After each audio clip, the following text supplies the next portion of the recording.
Bllokada e shpallur nga Shtetet e Bashkuara ndaj porteve iraniane ka hyrë zyrtarisht në fuqi, e cila duket se po shënon një tjetër përshkallëzim të ndjeshëm të tensioneve në gjirin persik. Presidenti amerikan Donald Trump ka paralajmëruar masa të ashpra ndaj çdo mjeti lundrues i cili tenton të sfidojë kufizimet, ndërsa Teherani ka reaguar duke cilësuar vendimin si të papranueshëm dhe në kundërshtim me të drejtën ndërkombëtare. Shumë agjenci ndërkombëtare të monitorimit detar po raportojnë për rritje të pranisë ushtarake dhe shtim të kujdesit për anije tregtare në rajon. Në një zhvillim paralel, 3 cisterna të lidhura me Iranin kanë kaluar përmes ngushticës Hormuzit, ku njëra prej tyre, Peace Gulf, me flamur të Panamas, është nisur drejt një porti në Emiratet e Bashkuara Arabe.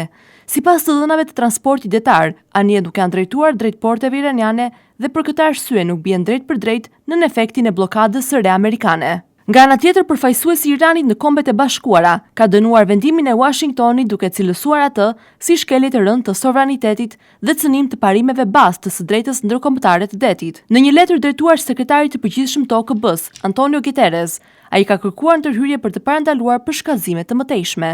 Guterres nga ana e tij u ka bërë thirrje të gjitha palëve të respektojnë lirinë e lundrimit në këtë korridor jetik për tregtinë globale të naftës. Administrata amerikane ka bërë të ditur se masa e re, e cila ka hyrë në fuqi të hënën pasdite sipas orës së Washingtonit, do të zbatohet ndaj çdo anije që hyn ose del nga portet iraniane, duke përjashtuar vetëm lundrime tranzitore në ngushticën e Hormuzit drejt destinacioneve jo iraniane. Në sfondin e tensioneve diplomatike, edhe deklaratat politike në Washington dhe reagime ndërkombëtare kanë shtruar presionin mbi situatën, ndërsa komuniteti ndërkombëtar paralajmëron për rrezikun e destabilizimit të një prej arterieve më të rëndësishme detare në botë.